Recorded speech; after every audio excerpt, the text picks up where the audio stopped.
ప్రభుత్వం పార్టీ రెండు కూడా సమాంతరంగా తీసుకెళ్తున్నాం.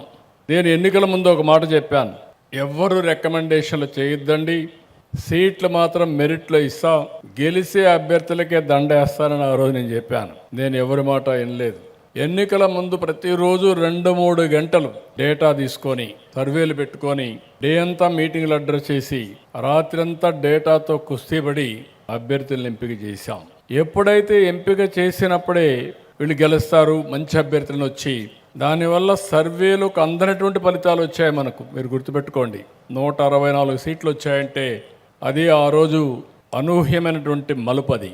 ఇప్పుడు కూడా నేను ఒక పని చేస్తున్నాను, ఆల్ ఎమ్మెల్యేస్ అంతా జాతకాలన్నీ రెడీ చేసుకుంటున్నా, మీ జాతకాలు కూడా రెడీ చేస్తున్నా, ప్రభుత్వ యంత్రాంగం జాతకాలు కూడా రెడీ చేసుకుంటున్నా.